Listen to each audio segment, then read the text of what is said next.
Good evening. Welcome to the Dominance Academy. I'm your host, Mr. Justin. And we're going to be talking about some nice guy stuff. Some good old-fashioned nice guy problems. Because, despite it being basically kicking a dead horse, I mean, this horse is no longer dead. I mean, it's like a straight-up corpse. Excuse me.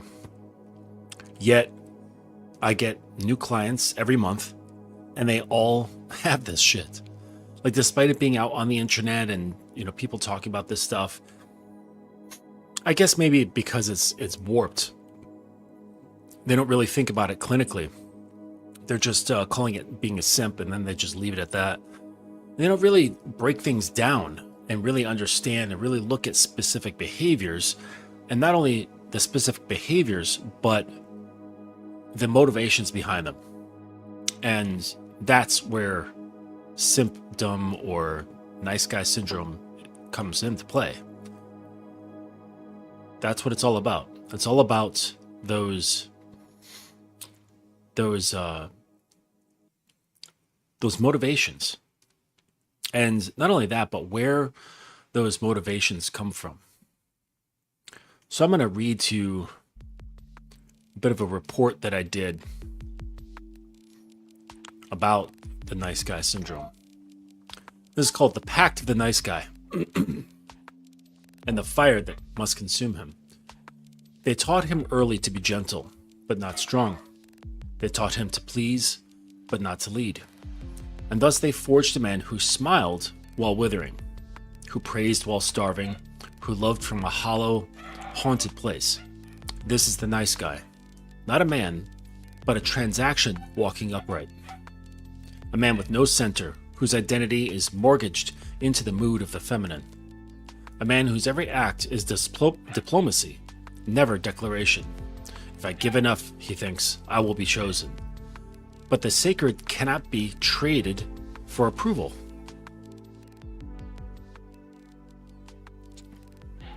The sacred cannot be traded for approval, and love, real love, refuses to be bartered. At the core of the nice guy is the covert contract, an unspoken creed whispered in childhood. If I'm good, I will be safe. If I'm kind, I will be loved. If I never offend, I will never be abandoned.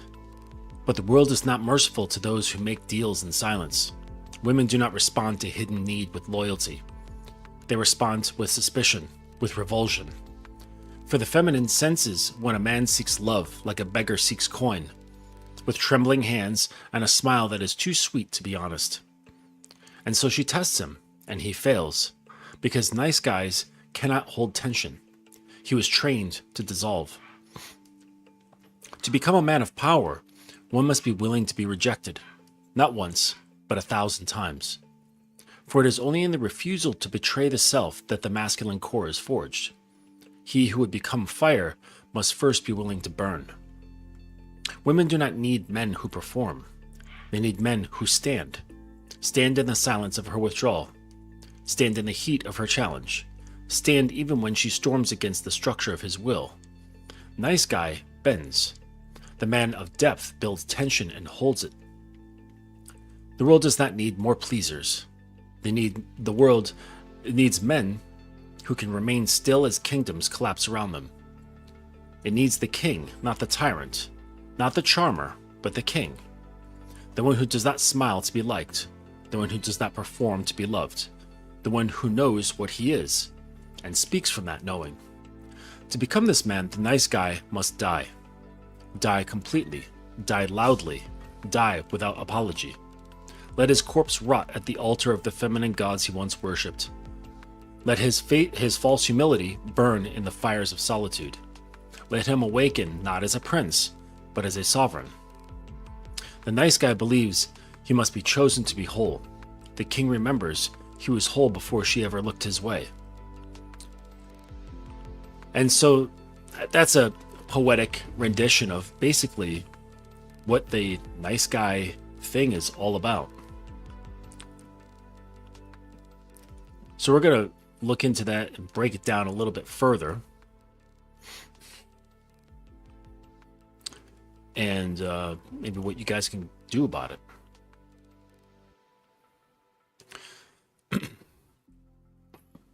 So the core premise basically is the nice guy, he's not kind. He's manipulative, he's approval hungry, and out of integrity, he's manipulative, approval hungry, and out of his integrity, right? He doesn't do it out of integrity, he does it, and he is out of integrity. So to rewire him, a man must unlearn submission to comfort, external validation, and feminine authority. He must learn how to live in tension, hold boundaries, and lead with desire, not need. And that tension part is really important. Nice guys, or guys with nice guy syndrome, they don't like tension. They avoid tension like the plague. They do everything at all costs to prevent tension from even starting. And if it does start, man, they sweat bullets. And they try not to show that it's bothering them. And they'll do whatever it takes to kind of smooth things out.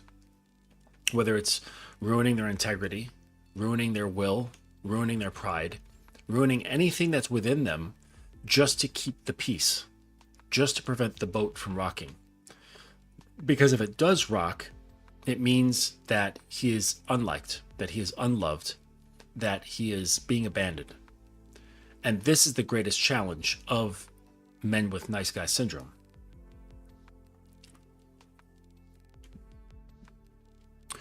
So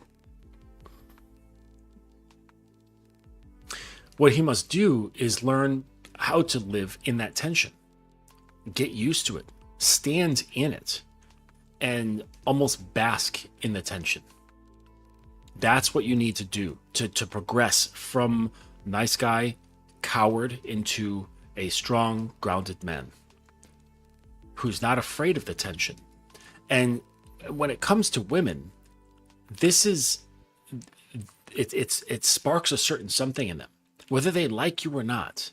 Like, it's like in that moment, let's say she's just like totally pissed off at you or whatever, doesn't matter really, but it sends a signal. It sends a really strong signal to her. And the thing is that real man behavior cannot be copied, right? Because you could puff your chest out as much as you want, but if she smells that uncertainty, that resisting the tension just so you can look strong, she'll pick it up. She'll pick it right up. And you'll know, and that's the worst part, you will know that you're fake as shit. So another thing to get your head wrapped around is niceness is not kindness.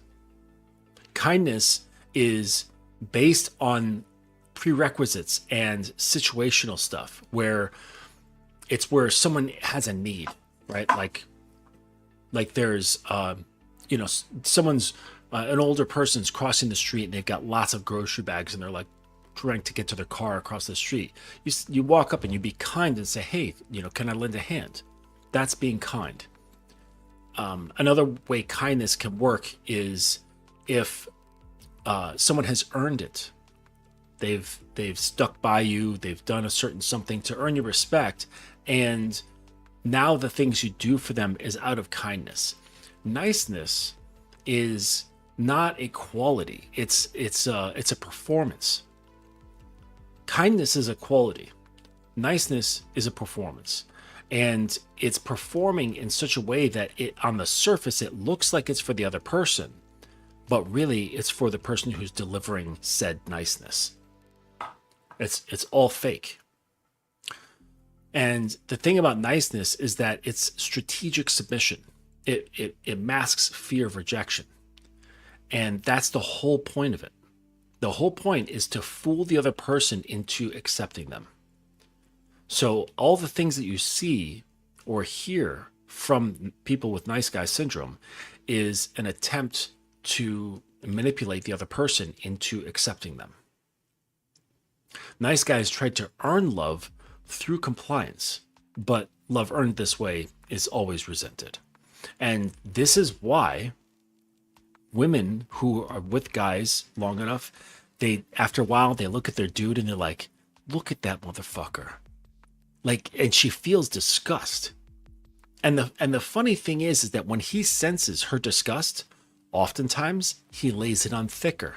He tries to do more, say more, reach out more, extend more, to be even nicer than he already is. And on paper, or if you just look at the specific actions, you wrote them down like in a script, you'd be like, oh, these are very fine things. You know, he's not like, you know, attacking her with a spatula or something like that. These look very fine. But she understands it. She understands it from a gut level that there's something wrong with this. And it disgusts her. And because she knows that there's something afoot. She knows that something is afoot, but perhaps can't place her finger on it. But it's just like, and then she'll like maybe treat him even worse. And then he'll do more. And she's like, what is going on here? What's going on with this guy? There's something wrong. And not only that, she's just not attracted. And her attraction just goes down, down, down, down, down. The harder he tries to gain the thing that he wants from her, the further away he gets from it. And there's like thousands upon thousands of guys who are afflicted with this disease. And so it's no wonder that so many marriages end in divorce. And you'll say, man, but he's got a good job. So what? Guys with good jobs can't have nice guy syndrome? Oh, but look, he's tall and handsome. So guys who are tall and handsome can't develop nice guy syndrome? Like in your head, you think they're all just like short, pasty, ugly, jobless guys who have nice guy syndrome? No. Any disorder doesn't pick who it goes to. You know, it's not selective. It gets developed in anyone who has the right preconditions. And that's the way they were raised. So good-looking guys can be raised like shit. There's wealthy guys who are raised like shit. There are famous guys who are raised like shit. And they have these specific conditions that cause this disorder to formulate. And then because of other conditions while they're growing up, it stays with them, so that their emotional development stays fixed at a very young age, despite their bodies getting older. And that's why they're a grown man, so to speak, and they're seeking the things that a child would seek. And this is what is ultimately disgusting to women. So, the nice guy, he doesn't actually give when he's giving. What it is a secret trade. In his mind, it's a barter, but she doesn't know. She doesn't realize that he's set up a whole barter system. And then when he doesn't get his fair share, he gets pissed off or he gets supremely depressed. That's how this shit works. So, the covert contract trap. The nice guy lives by invisible deals. If I do X for her, she'll love me, she'll have sex with me, she'll stay loyal. But these never work. And when they fail, the nice guy becomes either extremely resentful or even more needy than he was before. And like I've heard so many stories, and like they'll get super butthurt because she's not having sex with him, and it's like, get out of your own ego. See, that's the thing. Nice guy syndrome is, on the surface, it looks like they're focusing on other people. It's actually extremely self-absorbed. It could be like verging on like narcissistic levels, but it's the other side of the coin of that grandiose, chest puffed out narcissism. It's the chest sunken in narcissism. It's the same coin, just the other side. Just like the bad boy, right? The bad boy, the nice guy. It's the same thing. They come from the same root of avoiding. It comes from avoiding intimacy, avoiding pain. And they do it in just different ways. They both avoid pain in their own way. Sorry, not intimacy, but they avoid pain. One does it through being really nice and trying to make sure everybody's happy. The other one keeps everybody at an arm's distance. So, real men don't negotiate unconsciously, they lead with clarity. So, say what you want, then stand behind it. That's masculine. And it doesn't matter what that want is. So, like, one of the exercises I do, and I mentioned with, on YouTube a couple times, but I have my guys make a list of 1 to 101 and just list any desire that they want, anything under the sun. It could be very practical, like I need a new pair of shoes, or it could be maybe something outside of your reach, but it's still, within this world, and say, well, I would like a new, Porsche 911 Carrera. Okay. You could have that, or it could be completely fantastical, where you're like, man, I love that movie Tron. I would love my own light cycle, like a real light cycle. It's impossible. Doesn't exist in this reality. Not the way it does in the movie. But you could put that on your list if that's what you really, really want.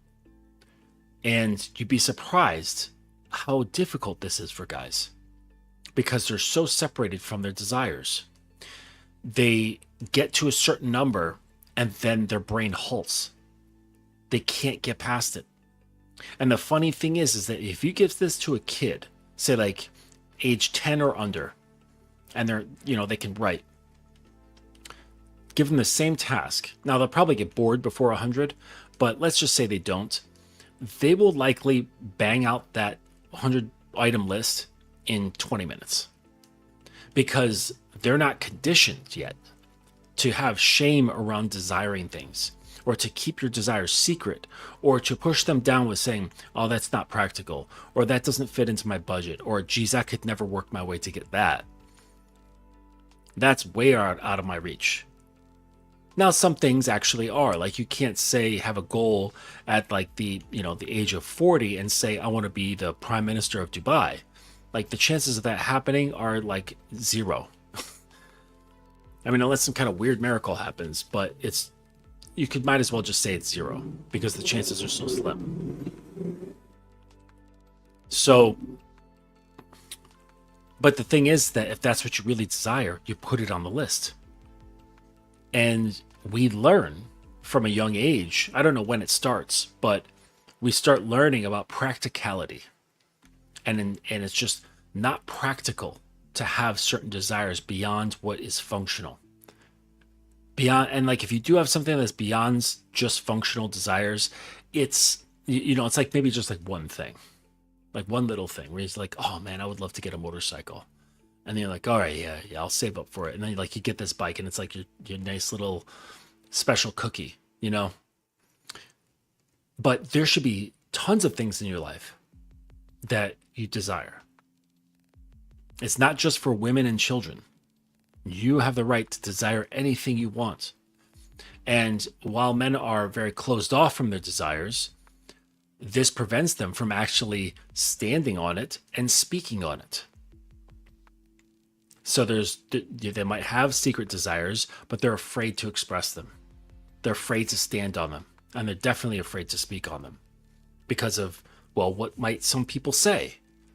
What might happen is, will I get made fun of? Will I be shamed? So we don't do that. But if you want to do that exercise, go right ahead and make a small note, just a little star or something, about when it gets difficult.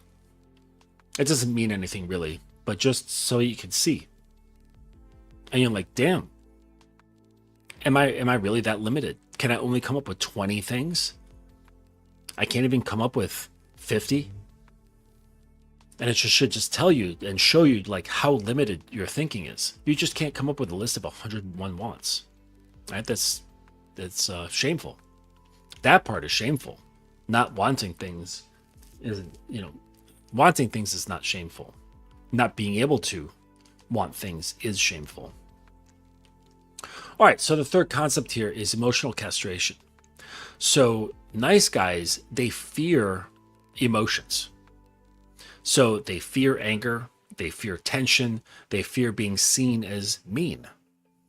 And they fear having pretty much a lot of their emotions to be actually the negative emotions. They fear these being seen because generally people don't like angry people. Generally, people don't like depressed people.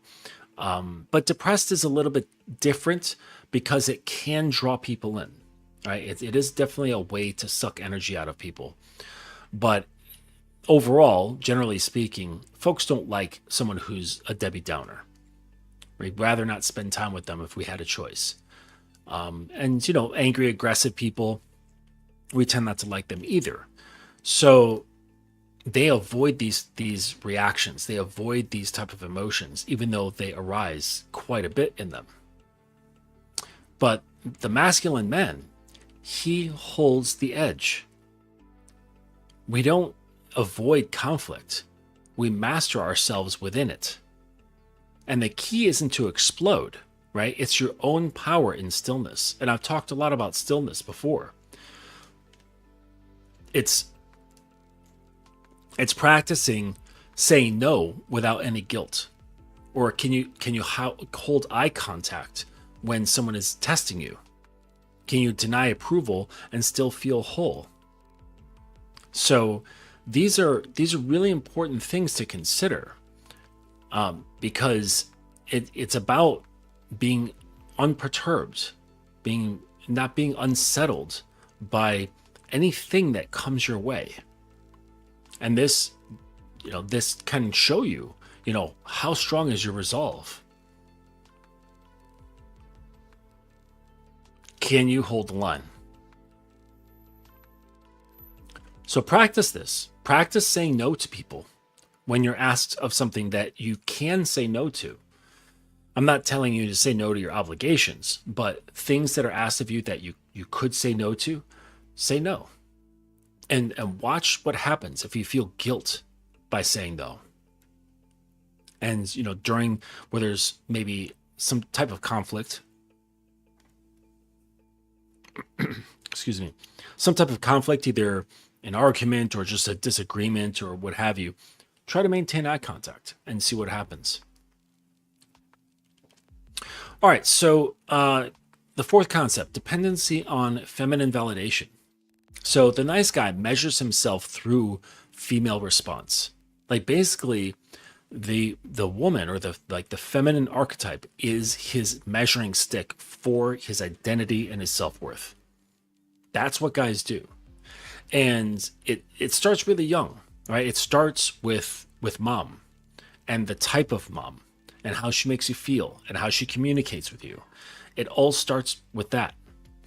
And, if you grew up without a father and your mother was disapproving, or she was really mean or super strict, and you always felt like you were never measuring up to her, measuring up to her standards, rather.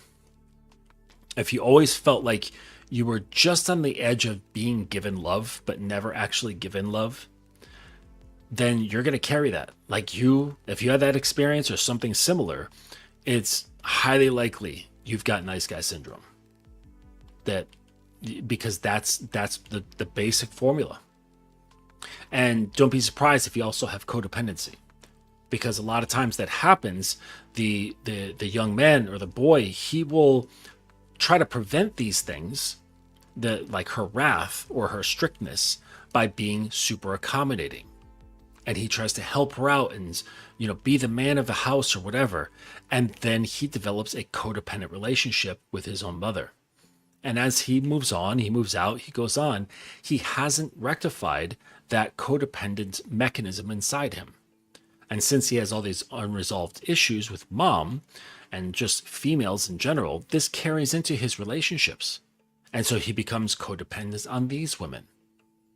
And part of his subconscious sees them as mom, trying to get her validation, trying to get her love, bartering with her, getting upset when she doesn't, maintain her end of the secret deal that she had no idea was occurring. So this is ways that he measures his self-worth and his identity on the female response. It means everything to him how she responds. It is gravely important. Every compliment, every text, every moan, every giggle, every like on social media, it becomes fuel. Like, it has real meaning. It causes an emotional stir. Just whatever it is coming from the girl that he has his attention, right? Any girl that has his attention, whatever it is, it sparks something within him. It jumps that fuel. And if you have it, you know exactly what I'm talking about. These things matter. When in fact they shouldn't matter. But masculine energy is forged by detachment, not attachment. Not coldness, just independence of outcome. There's action, there's things coming in, so there's data going out, data going in, but it ends there.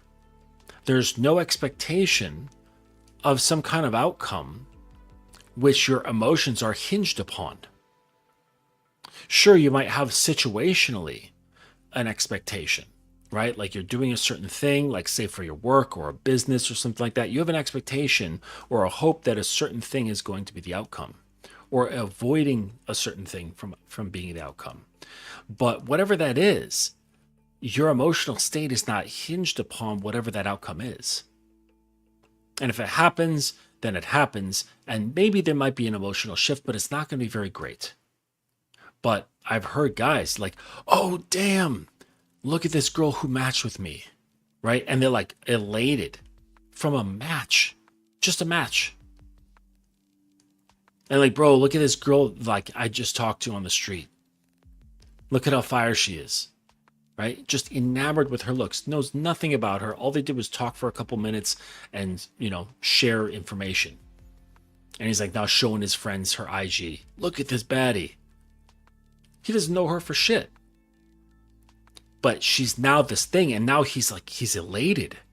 He's all excited because of this very brief, shallow interaction with this female that is actually subconsciously mom. And he's so excited that he's now at the brink of being able to get the drugs that he's after, the drugs of approval. He's so close he can taste it. And then he'll try, and his efforts often fall flat. Now, maybe if she's feeling nice herself, and maybe if she thinks you're kind of cute, she'll let things go. She'll let things progress, just to see, maybe for attention. And then you guys are like, oh man, these bitches, they're just using you for attention. It's like, nah, I'd say more so like they're fucking bored. And you're giving it away for free, so why the fuck not? And, it's like, you guys can't help yourselves. Like kids in a candy store on like free candy day. But men, we forge ourselves on detachment. We forge ourselves on tension. And the thing is, and I've talked about this, about like, the more advanced like sexual stuff, is that the master of the bedroom is actually a master of tension. And he can use tension both in the bedroom and out of the bedroom to great degree, right? The fantastic lover, he is a master of tension. And this can only be understood through being in it, through trials and just regular life, and being able to feel that tension, because it's not really like a thing. It's kind of hard to conceptualize. But once you start understanding it and how to manipulate it, then you're like, I get it now. Okay. But if you're afraid of tension, you'll never be able to put yourself in situations, or allow yourself to be in situations, allow people's emotions to do what they need to do, because you're scared.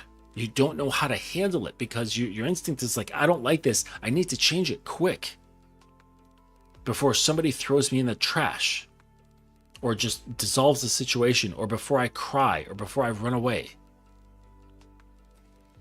But as a man, you must stand within tension. And this is where you will learn. This is the crucible. and you will learn what tension is all about by allowing it to pass through you. And then you can control it. And then you can start understanding how to pull the levers yourself. This is how you become, one of the reasons how you can become a master of women, both in and out of the bedroom. So the woman, she feels safe to surrender only when she feels your desire does not depend on her. It doesn't depend on her. And it's a funny thing because it's a bittersweet realization for the woman that it's not really about her specifically. And she's not controlling you. Your desire is by your own choice only, and you can turn it on and off like a water faucet.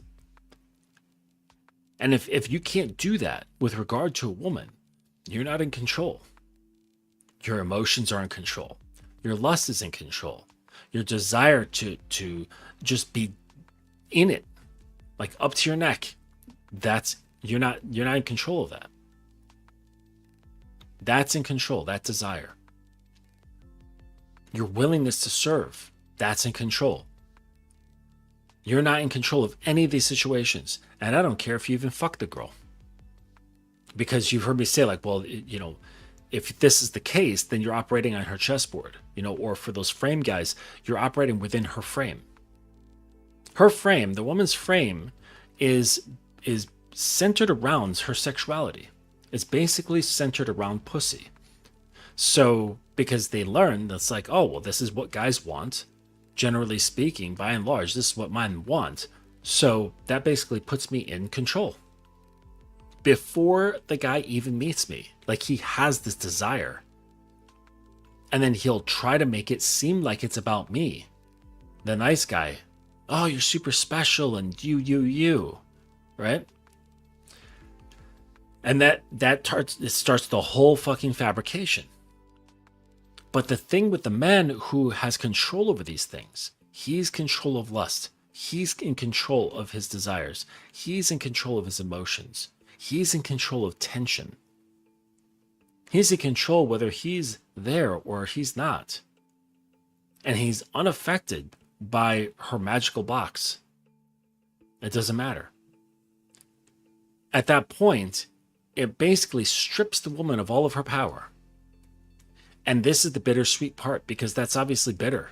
After going through however many men or however many years on the planet, having power, and then upon meeting a certain kind of guy, without even doing anything, she's stripped of that power. It's like she drops her tool, whatever it is, and then she hasn't the will to pick it up anymore. She can't. And if she could muster up the energy to do so, it would be ineffective. It would do nothing to him. So it's like, okay, well, what do I do now? Because now that I like him. I like him, and now I have no power. How can I get him to like me? And he's like, honey, I'm glad you asked. That's a very good question. Let me share this document with you. I'm kidding. Actually, I do have documents that I share with my girls, but not right away. But the thing is that basically he will tell her. See, like weak guys, they say, what do you bring to the table? Strong men already know exactly what they need at the table, and they say, this is what I need at my table. And he's not going to ask, do you have that? There's no point. Because if she has it, she will bring it. It's that simple. So by controlling these things, it's a multi-dimensional. It's like a multi-layered sword. It's like a sword with like 4 blades, and it does so much to be able to control your lust. So much to control your thinking, to control your desires, to control your needs, to control your emotions and your feelings. All of this stuff to control your body, sexually and non. All of this basically says to her, I'm in control. You're not. You're not even fucking close. And it's intriguing. It's frustrating because they lose power. But at the same time, she's like, who is this guy? Who is this unaffected guy? And don't even try it, fellas. They can sniff out the fake. You're like, oh, well, I'm going to just like, I'll hold off. And I have guys asking me this. They're like, so I don't want her to think that I want to fuck too like quickly. So do you think if I hold off for like 5 days, that'll work? Because that's what the whole thing is about, like holding off. Like guys will say, like, after I get a phone number, should I, contact you right away, or should I wait 3 days? The 3-day rule, or like 5 days. Because I don't want her to come off. I don't want her to think that I'm needy or I'm desperate. So it's the same sort of thing. It's high, but you are needy and desperate, because if you weren't, you wouldn't be asking about what to do. The answers would be clear to you. And it's not like you would have answers, like you are the answer. You just do as you please. But the guy who's looking for how many days or what he should say and all this stuff, that comes from fear. That comes from doubt. That comes from anxiety. That comes from not being whole. That comes from using women as a measuring stick for your own self-worth. And you're like, I don't want to fuck it up. So give me the keys to the castle so I can get that pussy and feel better about who I am. Fucking weirdos, guys. Like super, super weird.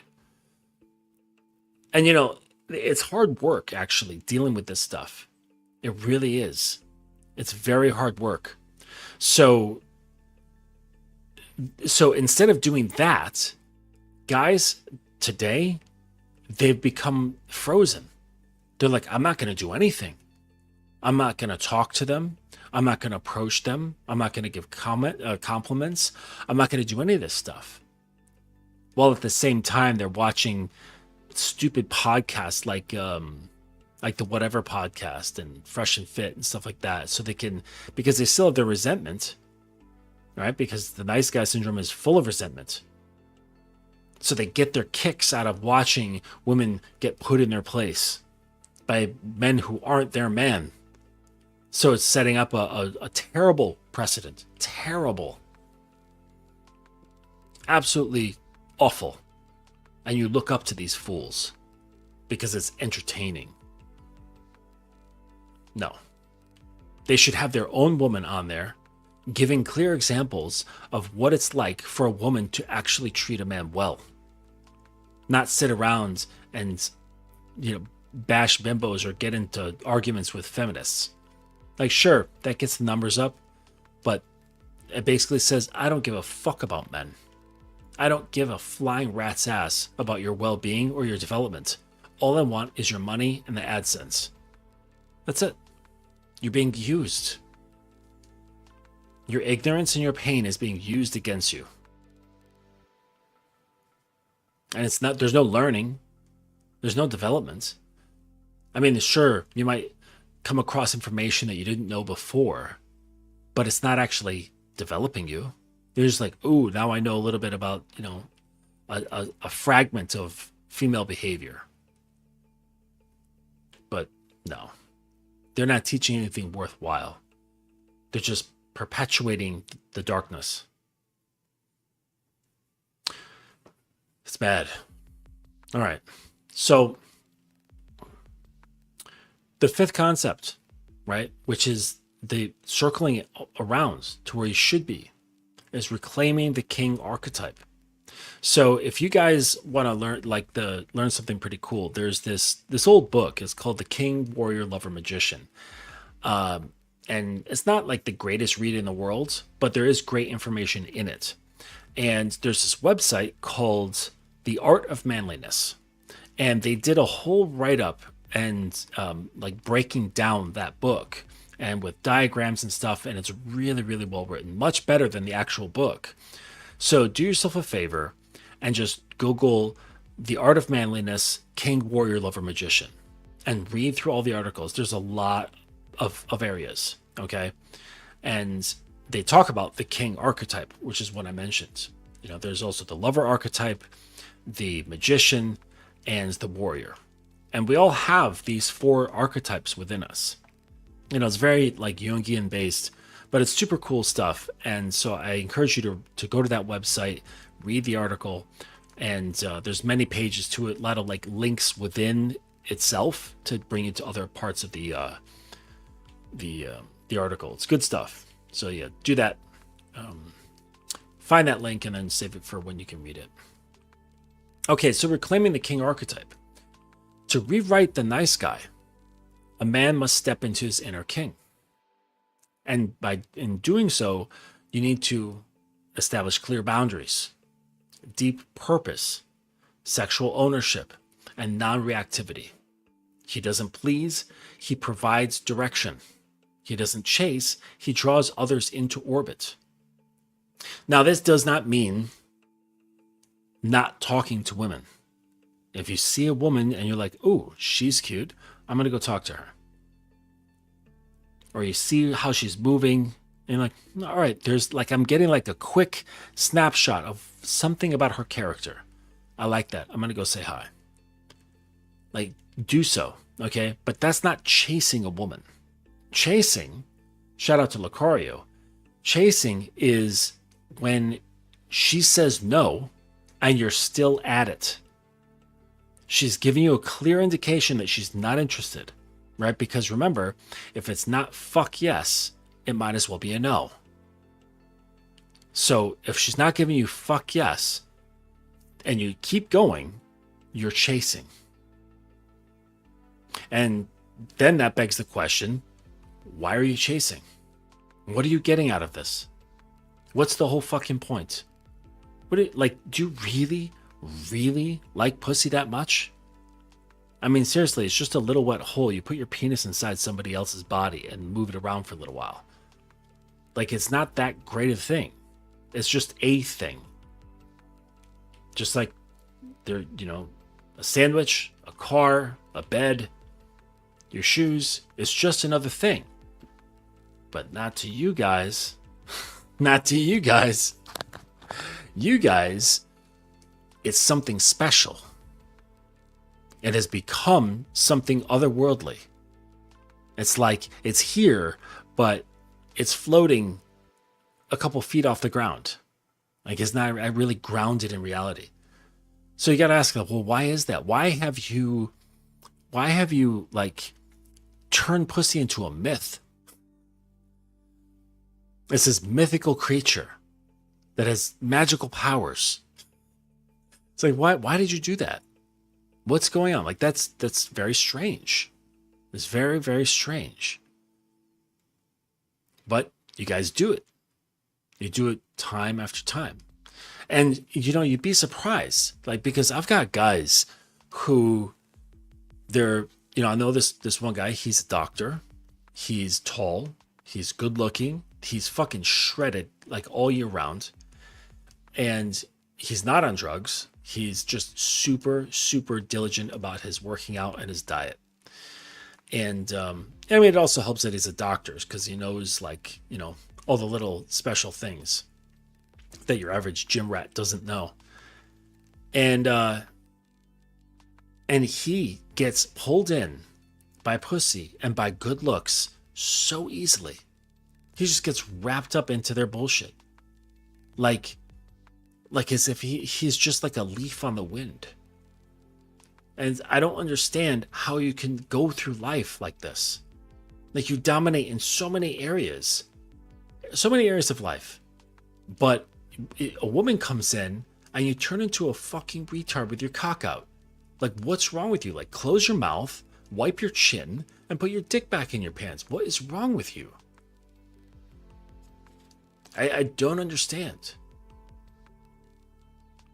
Well, I mean, I do understand. And that's the problem. That's why I'm here. And that's why what I do for a living is because I do understand. But it just blows my mind that it's not as obvious to you. Isn't that obvious that you feel like shit? That you don't get what you want? And that despite trying harder, you never really have that sense of satisfaction. You try harder, you're still unsatisfied. Try harder, still unsatisfied. But really, it's because you don't have any boundaries. You have no sense of purpose. You have no sexual ownership. You're not sovereign. You're reactive. And you try to please people. You don't provide direction. You know, like I said, you tell them what's needed at your table. And you certainly should be chasing these girls. And maybe not physically, but if you're chasing her in your mind, that's still chasing.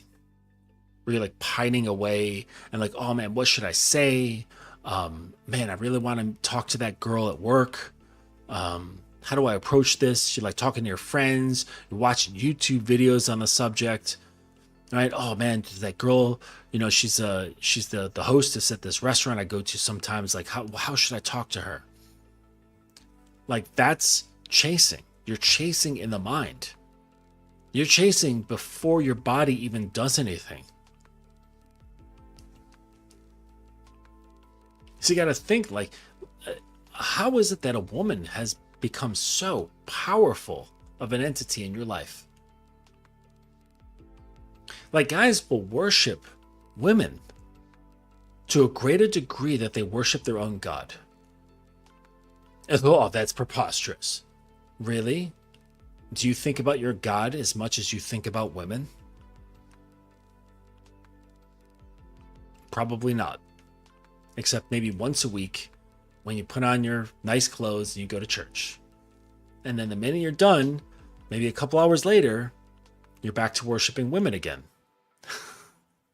Because you're bored, so you're watching porn, you're flipping through dating apps, you're looking at, you know, trying to get a conversation started on Instagram. Or wishing that you could, but you can't because you're a fucking coward. You like, yeah. Jeez Louise, let's see. Thank you guys for being here with me. Just looking through the chat here. What's this? John Taffer from Bar Rescue said it best. I don't embrace excuses, I embrace solutions. Yeah. But you shouldn't embrace excuses, but you should embrace tension. You should embrace difficulty, embrace pain, embrace frustration, embrace all that shit. But 100% me. What's up, man? A woman can also say no non-verbally by her actions. Yep. Just as flaking on a date or leaving you on red. Some guys don't get that either. Yeah, and they're like, oh fuck, like, why isn't she responding? Like, did I say something wrong? Well, yeah, you did. You probably came off weird or insecure or needy or just one of the many, many things that makes you not attractive. And it says, man, this guy wants me more than I want him. And I don't care what girls will say. All right. You hear girls say this shit on social media or, you know, all kinds of like platforms. And they'll say, it's so much better having the guy want you more. And the only reason why they can say this is because, you know, dare I say it, but they've been alpha widowed. Some Giga Chad got with them, broke their little heart, and they're like, fuck me, I am not doing that again. I gave my whole heart over to this guy and loved him to bits, and he just chopped it up and walked away. And now I can't stop thinking about him, and I have no control. I have no power in the situation, and he's gone. I'm never letting that happen again. So it's much better, safer, if the guy likes you more. And they won't say all that other shit. They'll just say the end part, that it's better if the guy likes you more. But here's the thing. Women are actually in their fullest nature when they let go of control. When they release control because in their control of trying to control their situations, their outcomes, what happens, and so on, what that also does, which they're not trying to do, but it's an effect of this, is they contain part of their own personality and their own freedom of expression. And that's the sacrifice that they're willing to take, I guess. But that's what happens. They lose part of themselves. They don't lose it, but they put part of themselves in jail in order to maintain control. But when they let go of control, that's when, provided with the right guy, that's when her full self can come out and be free and express itself. And this is where she starts losing whatever that fucking stupid independent identity bullshit is. And then she becomes part of the situation. She becomes part of the man. She flows into him. This is her truest self. This is her core. It's a core of non-identity, but it's so potent that, you got to call it something, but it's not her identity the way you would think it was like before that happened. It's a different kind of identity. But yeah, a little bit on freedom there. Men have been manipulated out of their position. Actually, no, they haven't. They allow it to happen to themselves. Okay. So it's like, you ever see one of those guys, they're like maybe a street performer, and they got the cards, they got the 3 cards, and they're like, hey, here's the little token, or here's like the one card, here's like the Jack of Hearts. The other 2 are not. And they're like, keep your eye on the Jack of Hearts, like flip it around. And you're like, okay, it's there. And they reveal, like, nope, that's not it. And you just lost $5. You're like, double or nothing? And you're like, okay, yeah, I'll watch, I'll pay attention. And they play again, and it pulls up, nope, not your card. And you're like, fuck. You knew what you were getting into. Like this guy his job is to fool you. You can't get mad at him. You can't get mad at the situation. Now, I'm not saying women are trying to fool you, right? That's not what I'm saying. What I'm saying is you can't blame the situation that you willingly put yourself into. Now, if you're ignorant of the situation, that is what it is. I'm not going to blame someone for being ignorant, but you're going to have unfavorable outcomes, and you can't blame the situation. It's all on you. This has nothing to do with the situations, nothing to do with social programming, nothing to do with governments or schools or religion or women. It has everything 100% to do with you. Just like the man right here, 100% me. There is nothing else. It's just you. And the minute you step away from being a victim and start taking ownership for the shit that's happening in your life, you will forever be a little boy who's looking for someone to wipe his nose, pull up his pants, and fix his sandwich that fell apart. You will forever be that archetype. The spirit of that boy will forever live in you. You have to take it upon yourself to wipe your own nose, because nobody gives a fuck. Pull up your own pants, because nobody gives a fuck. And fix your own sandwich when it has fallen apart, because nobody gives a fuck. Your mom is gone. She's either doing her own thing, you're out of the house, or she's dead. Like, she's not there anymore. You have to fix everything. Everything. No one's here to help. Well, I'm here to help, actually. But the world is not here to help. The world could give a flying fuck about any individual that's here. That's not the point. The world is impartial. So when I say not give a fuck, it's not like, fuck you. It's actually a very, very neutral position. It doesn't love, it doesn't hate. It just is. And, I mentioned this before. A friend of mine, Alpha Villains, AV, He used to have a YouTube channel. I don't know what happened to him, but he had this, he had this show, and he was complaining about the world. He's like, man, it's tough out here as a guy. The world is cold, man. The world's real cold. And I wrote in. I was on the chat while he was streaming, and I wrote in. And I said, the world only appears cold when you're seeking warmth from it. Now imagine, like I said, the world is neutral. So if you're seeking warmth, that neutrality is going to feel cold to you. But it's just being its neutral self. That's the only reason why it feels cold. Because of your neediness and your victim mindset. And as long as you hold on to that, you're always going to suffer. So no, you haven't been manipulated. Okay? It's not some fucking conspiracy. It isn't. It's just the way things have been. It's just a cultural development. It's not like there's somebody like, ha ha ha, let's see what we can devise. You know what I mean? I just don't think people are that smart. I think people are just mostly self-absorbed, and this is just an effect of many factors coming together that have men being manipulated. But it's not like a premeditated thing that's going to extend for multiple decades, hundreds of years, no, fuck that. And the people are just doing dumb shit and not really thinking about it, and it turns out to be manipulative. But that's not their fault. It's not their fault. And okay, let's say it is. You can blame them. Now what? You still have to fucking wipe your own nose and pull up your own pants. Let's say you're right. The men have been manipulated out of their, out of their manhood. Now what? You want somebody to come fix it for you?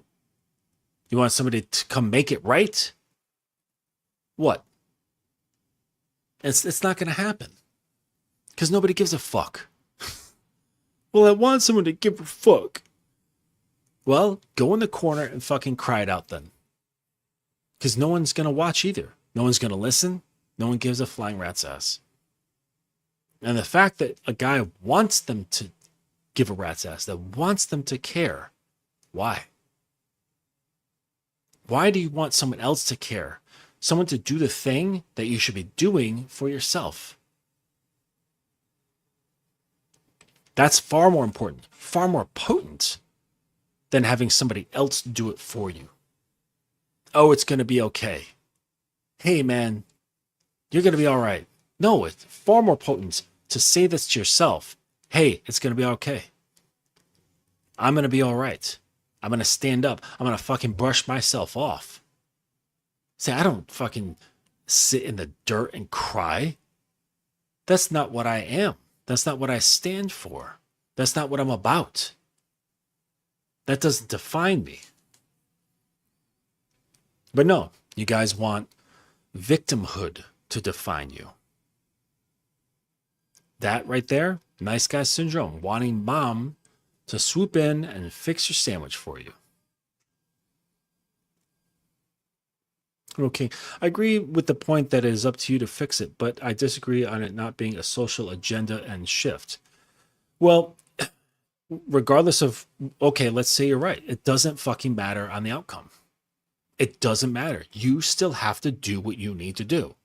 Whether it's a plot against men or it's a natural development, it doesn't fucking matter. What's here is here. And you have to deal with it. And the only way you deal with it is not giving a fuck of whatever sort of situation, and you just deal with yourself. Because that's the thing. When you only deal with yourself, whether it's manufactured or natural or whatever, it doesn't matter. Because you're only dealing with yourself. Those things, whether it's a manufactured manipulation or a naturalistic manipulation, it's not going to be working anymore. So it really doesn't matter whether you're right or I'm right. It doesn't matter. It has no bearing when you only just focus on what you need to do for yourself. Because okay, let's say you're right. You win, you get the big fucking medal. Now what? You want praise? You want everyone to change for you? Because that would make it easy. So you don't have to do anything. I want justice. Make everybody change so I'm more comfortable. No. It can be like that. So it really just doesn't matter. It doesn't matter how things are. It's just accept that things are. And move on with focusing on yourself. Like, people talk too much about the world. Like, I'm in this chat, and it's a bunch of guys like similar to me. We're all in like similar paths. And every now and then politics will come up. They're talking about Trump. They're talking about Elon. They're talking about the left. They're talking about the right. They're talking about what's happening in Israel. They're talking about this, that. And I'm like, okay, so like, let's say what you're saying is like on point, right? What the fuck does it matter? I'm like typing like, does anyone here have global level power? No? Okay, so basically we're just fucking like pissing on each other's foot and calling it a debate? Like, who gives a fuck? Okay, we're debating about politics. I'm right, you're wrong, or you're right, I'm wrong. Now what? Like, it's not affecting anything out there, right? The elite are still doing what the fuck they want to do. So what's it matter discussing things that you can't actually change? What's the fucking point? It's still going to do what it does, whether your theories are correct or incorrect. It doesn't matter. You're just pissing into a tornado thinking that it's going to, somehow change the tornado's direction. Nope. It's not going to. All your discourse, your theories, your discussions, they're nothing. They do nothing. They mean nothing. It's out of your hands. Always was. And probably forever will be. And that's just the nature of life. Like fucking ants can't, complain that like it rained a lot and washed away its home. You know what I mean? Like, what's it going to do? Nothing. Absolutely nothing.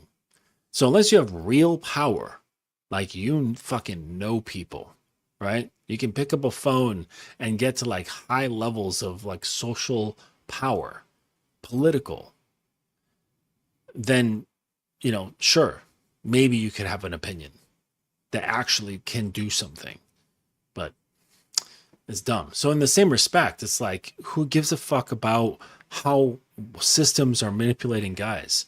Either you're manipulated or you're not. It's just that simple. Do you think for yourself or do you not? Do you handle the shit that's inside you or do you not? Like, that's really what all of this comes down to. And I'm not coming down on Real King, really. This is just kind of like, splintering off into a whole bunch of stuff,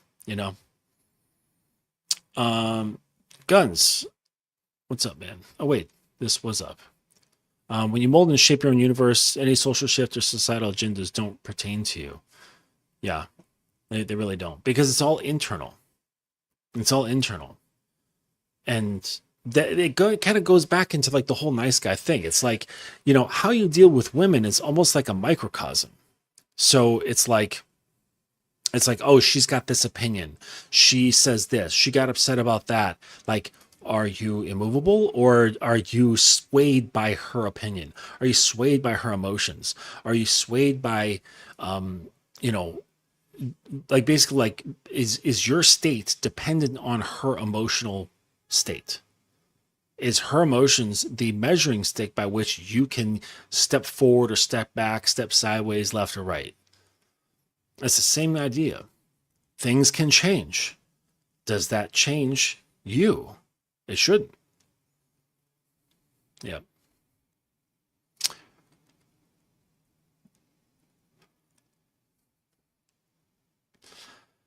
That's why you doing what you do is important. It provides an alternative. Yes, but it's not an alternative to the world. It's not an alternative to the manipulation. It's an alternative to how guys see themselves and how they relate to themselves. I could care less about really how it got there. See, in my training, we do spend some time talking about your history. We don't talk about like, oh, how, I mean, unless it was a very severe situation where, say, like you went to some crazy school where it was like super strict and the teachers there, like they did some really fucked up shit to the student, right?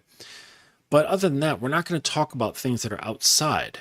We're really going to be focusing on what happens with the family, how the mother treated him, how the father treated him, and his upbringing. And because this then starts formulating the the basic building blocks for self-image. And then whatever that is can determine whether he's easily manipulated by system A, B, C, D. And then, of course, because he's not grounded, he's hurt because of his upbringing. He gets the seed of victim gets grown into him. It gets baked into his identity. So, of course, he is very willing and ready to recognize, injustices against him because he's already a victim, even before he started engaging with the world, when he was a child. So it's already in him to look for fault within others to explain why he's hurting so much. So, yeah, we talk a little bit about the past, but we don't talk about how the social thing, we're not here for theory. We're here for what is real, what we can actually maneuver, what can we actually transform. And that is only within you. You cannot transform the world. You can only transform yourself. That's it. And that's where we spend a lot of our training. We spend a lot of our training identifying what we actually are, because, within that pain and victimhood, there's only a small percentage of people who are very comfortable walking around with victim labeled on their shoulder so that everyone can see. And we know who those people are. They're like martyrs and shit like that. But they're not they're not super common. Most people who have a victim mindset, they actually try to hide it because that doesn't jive well with their ego, right? Most of us, like the way our ego works is we like to see ourselves in the best light possible. I don't have any flaws. I'm great. This, right? That's how the ego works. It's there as like to protect our self-image. Or like our self-perception rather. And so if there's victimhood baked into the identity from childhood, it's going to hurt to have that so like readily apparent to the self. So the ego steps in and creates a barrier, a lens that transforms the perception of that victimhood, so it doesn't feel pain every single day. And this leads to a whole host of fucking problems. So we spend time actually looking at that whole model and taking it apart so that they can see like, oh my gosh, I'm basically living this self-perpetuating lie. And then looking outside for solutions to make me stop feeling this way, when really the answer is within me. That's really what it comes down to. But that's a very difficult process for some people because the pain is so great, or the fear is so great, because it's a huge unknown of like who's in there. Because behind pain, and this is the case with so many things, behind pain often lies truth. But to get to that truth, you have to go down. You have to go in. But that's actually where your throne is. Your throne as a man is not high up on a mountain. It's down in the depths of your soul. That's where your throne is. But to get there, you're going to have to crawl through some bullshit.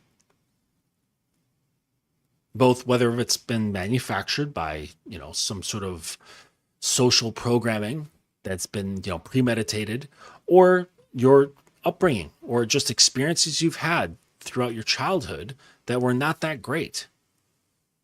And then copes were created in order to prevent you from just living suffering day after day.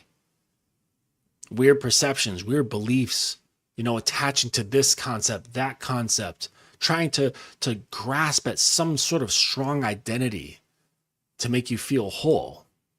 chasing after women, trying to get your dick wet so you can, feel some like extra dopamine that you're needed or wanted in this world. All the while, that throne is empty and it's like calling to you saying, hey, I need you. This is where you're needed, not out there. What's needed is that throne to be filled. But the only way through is to go like down and like where it's dark, where it's scary, where there's pain, where there's fucking trash, there's dirt, there's worms, like all kinds of stuff. But that's where your power actually resides. It's not out there in the world for people to see.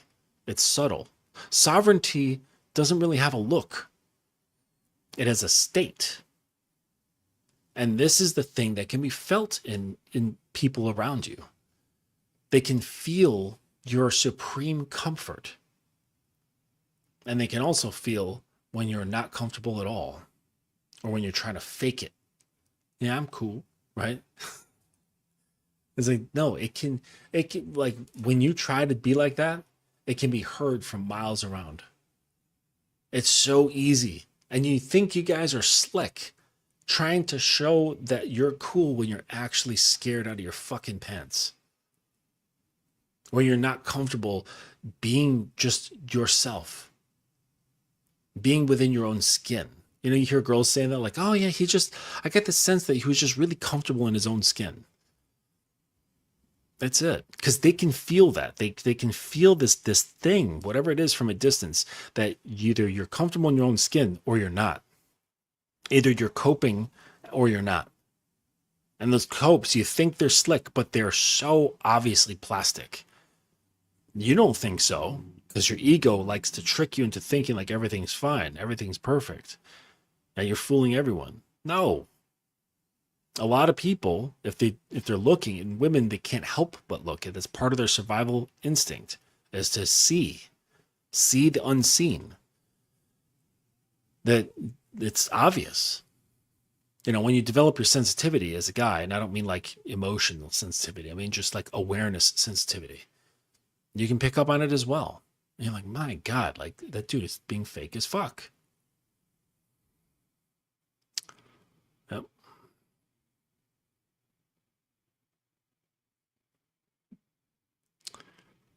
Yes. Yeah, really. Yeah, we're only interested in assisting those that are awake. Yeah, and that's why you know what I do, like the way. Shout out to the Mandalorian. The way is not crowded. It's not. It's not the path. The path to manhood is not filled with thousands of men. It just isn't. You know, it isn't. That's nature. That's just the way reality is. Um, and it's unfortunate, but I think nature has to be that way. It has to be that way. And but it's really just a very solitary thing.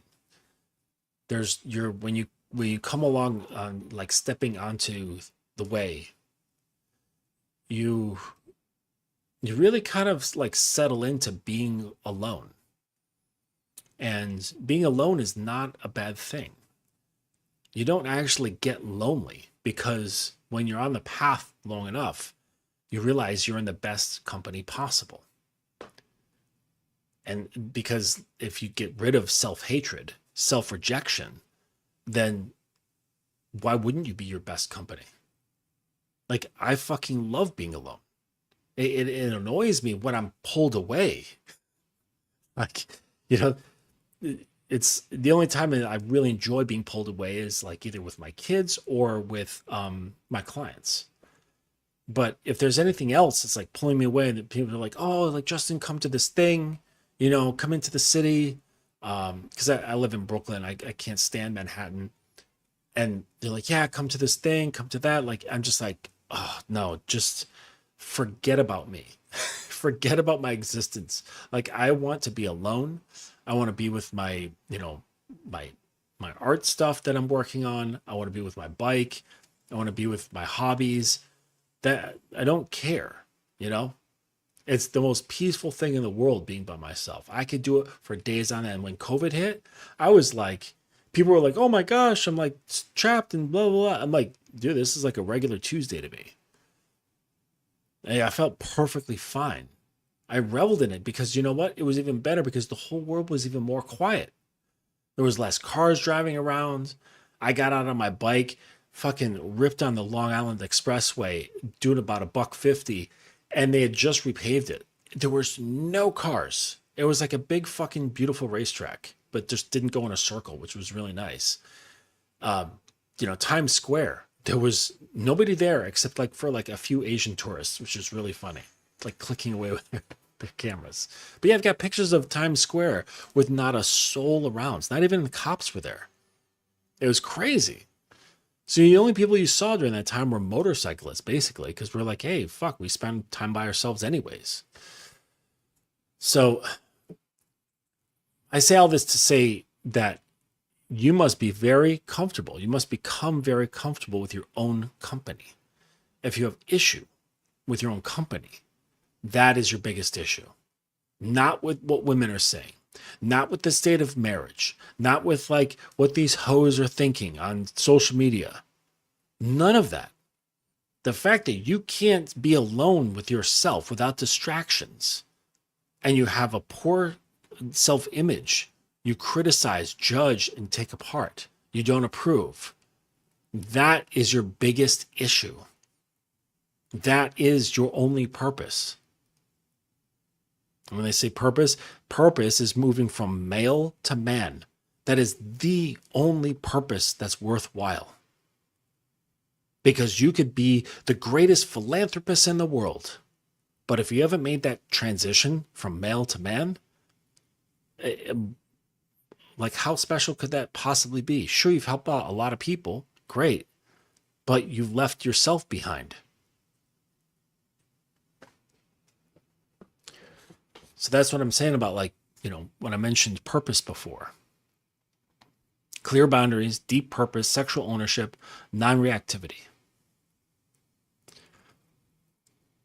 So, what else we got here? Yeah, you can only help a man who desires to help himself. That's right. I don't talk about my life. I interact with the world in a silent, professional manner. I keep moving until someone is just burning to know. How do you do it? How do you just do that? Yeah. Well, and the thing is also what's nice is people just being comfortable around you. So when you're like the masculine presence, a lot of guys have it wrong. Okay? They think the masculine presence is like Andrew Tate, being aggressive, being loud, being super opinionated, being bold, okay? But would you feel comfortable around someone like that? Would a child feel comfortable around that? Would animals feel comfortable around that? Okay? And the reason why I chose animals and children is because they're not with, rational thinking just yet. Well, animals never are in the sense that humans are. But they're driven by instinct. Children and animals are driven by instinct. So do you think they would feel comfortable coming up and sitting next to you? Right? Probably not if you're acting like that. So part of being centered and grounded as a man is that it brings calm to other people around you. Why? Because they feel safe in your presence. Not because you've got a giant fucking machete like I do. I keep a machete in my bedroom. But it's not because you've got a machete at your side, okay? Or you've got, some sort of other weapon, or your hands are licensed weapons or whatever. You have this really tough and gruff look on your face. Okay? That's not the safety. It's an emotional safety. Surely physical safety is important, but what I'm talking about is emotional safety. And if someone can't feel emotionally safe and calm around you, if they don't feel diffused in your presence. If they are brought up, if their anxiety is raised in your presence, there's something off. There's something wrong here. A grounded man can dispel people's tension. It dissolves their tension. And this is ultimately what women are seeking. When they say safety, like, come on. We're not living in a world where there's like warring tribes and shit and like animals trying to, rip apart our little lean-to. Okay? Like, we don't live in a society like that. I mean, unless you're like in a really, really bad part of town, typically speaking, violence isn't just like a thing that happens on a daily basis. Okay? Not for the most of us. So when people say protection, the guy is like to protect. The guy who's always jumping to like, well, I can be tough and do this and do that. It's like, brother, when's the last time you were actually like in a situation where your life was at stake from violence? Like, I mean, my lifetime, never have I been in a position where my life was at stake. Like, it's just dumb thinking. It's not really critical thinking when guys talk like that. What women are talking about, the safety, is emotional safety. And it's not from the world, it's from you. And when you're a nice guy, they can smell it, that you're not emotionally safe. If you're emotionally volatile, either by crying or anger or frustration, you're not safe. Because it's unpredictable. It was weird. I was watching, what was that anime? I mean, it's actually not an anime. It's like one of the like Netflix animated things. Blood of Zeus. And there was a character in it, this woman, and her husband, like one night he would be super sweet. And he'd be like, oh, baby, I love you. You're so beautiful. Kissing her, being gentle and sweet and all this stuff. And the next night, he'd come and see her. And he'd just like grab her hair, slam her face up against the wall, rip her clothes off, fuck her, and then just leave. And she's like, what the fuck is going on with my husband? Like, he's like just two different people, and I don't know who's going to show up. And because of that shifting and shifting and shifting, her anxiety levels were raised. Like, she would like jump, like when he would come in, whether it was the nice version of him or the not nice version of him, she would flinch because she just didn't, her nerves were on edge. Like, who am I going to see? And then, at the last like interaction, it was the nice version. And she's like, who are you? You are not my husband. And it turns out it was Zeus. He was Zeus impersonating her husband. And her husband was actually the dick. And, I guess he was out doing shit and he would only see her like once in a while throughout the week. But that was actually Zeus. And Zeus was in love with her, in love with this human. And so that's why his behavior was really sweet and kind. And it's like, that's like the safety, right? The safety comes from consistency. It comes from knowing, okay, this guy is unfuckwithable on an emotional level.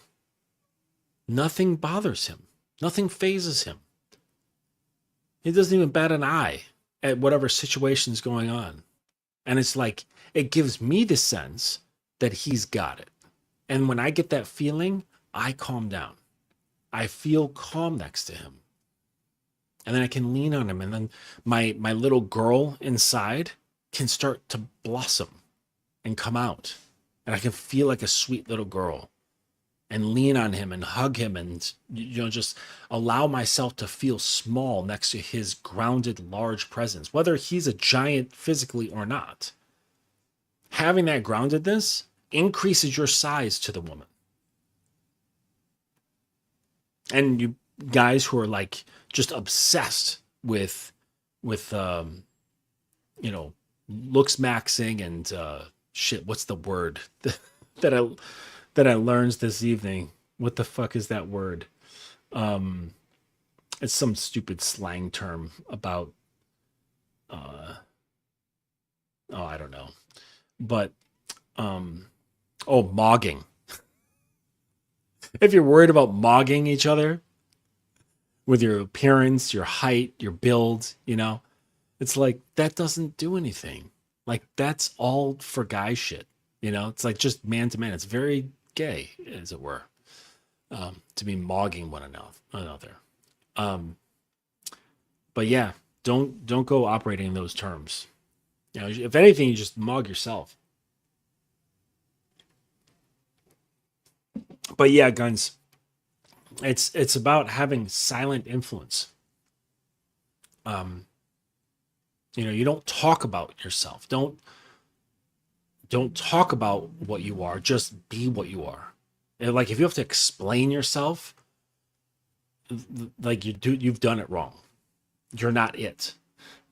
Like you shouldn't have to explain your manhood to anyone. And if you feel the urge that you should, you're probably not it that you're trying to explain. Like it doesn't need an explanation. You know, like I can't stand contemporary art. I cannot stand contemporary art where it's just like a big red circle on the canvas, but it happens to be like 6 feet in diameter. And then I'm like, okay, what am I looking at here? Like there's just a plain white canvas with a big red circle on it. And then you go over, like, say it's like in a show or in a gallery or in a museum or something. There's a placard that's this long explaining what it's all about to give meaning to this bullshit, meaningless thing, to just this circle, right? Versus if you go to the great painting masters, you go to the Metropolitan Museum of Art, where all the masterworks, well, not all of them, but like there's many masterworks. They don't need an explanation. The card is this fucking big next to the painting. It's got the painting's name, the artist, the title, the artist, and the date it was created, and the materials. That is it. Because it speaks for itself in its excellence.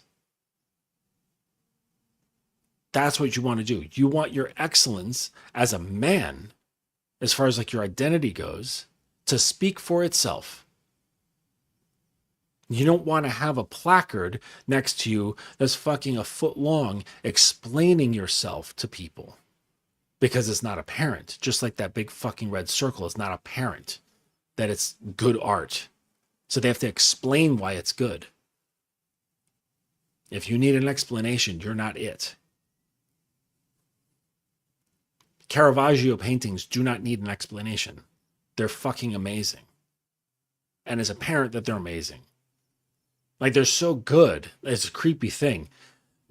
Like they're known for watching you. Like, you know, like in Harry Potter with like they were much more alive than just watching. They would talk and all that shit. But something about how he painted is that if you stand on one side of the painting, you walk across and you look at the eyes of the person, because he did portraits. The eyes follow you. Nobody knows how he did this, but the eyes fucking follow you. They're always looking at you no matter what angle you're looking at in the painting. It's fucking bizarre. Like, that's masterful shit. You're like, damn. And I remember the first time, there's a little story. The first time I went to the Metropolitan Museum of Art was when I was in high school. It was my senior high school art class. And my professor, you know, like pooled money and stuff like that, rented a big bus. And we got on the bus super early in the morning and drove from upstate New York down to New York City. And we made some stops. We stopped at like the St. John the Divine Cathedral. We went to the Met. We went to the MoMA. We went to like a bunch of different things. And a friend of mine, he decided to bring mushrooms on this trip. And he's like, hey, Justin, you want a trip? And I'm like, yeah, sure. So it was the first time I had done mushrooms and the first time I had been to New York City. And first time I've been to the Met. First time I've been to St. John the Divine. And so we ate the mushrooms about 30 minutes before getting to New York City, and we step off the bus, and it was like, boom, it fucking hit us. And the first place we go is the cathedral. And, you know, if you been in any cathedral, there's just these massive fucking pillars, like stone pillars. I don't know what their diameter is, maybe like 10 feet in diameter. They're huge, going all the way up. And apparently this cathedral is made in such a way, or it's so long, that the front doors are at one end, the organ is at the other end. And if you play, there's like a note or something. It's like if you play a single note, it'll take a couple of seconds for you to hear it. Like that's how long this cathedral is. And of course, we were so early, nobody was there. And these mushrooms have kicked in. So everything's swimming. Like the pillars, they look like they're still standing upright, but they're like turning into like living water. And this shit. And then just like, all right, we got to get the fuck out of here. Looking up and like thinking the place is going to come down. But back onto the Met, we go to the Met and I'm looking at all these amazing paintings. They're coming to life in, one of my favorite periods of art was the Hudson River School of Art. Look up these paintings. Hudson River School. It's a style that started in like the Hudson Valley, upstate New York area. And back when they were developing the area. So it was mostly raw and natural, but had boats coming in, they were building bridges and little towns and stuff. And these artists would just go high up on hills and they would paint these amazing, beautiful vistas. And of course they would have artistic license and make them look a little more fantastical than they actually were. But I'm watching breezes in these paintings. I'm watching animals grazing down in the valley.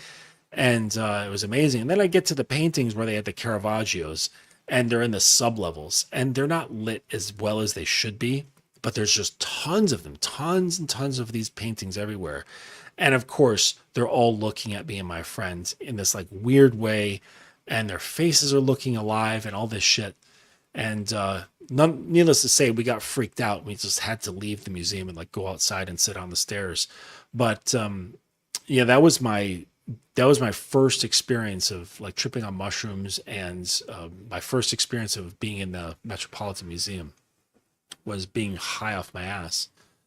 I wouldn't recommend it. Maybe some weed, but definitely not hallucinogens. It's just way too much potential for having a bad situation.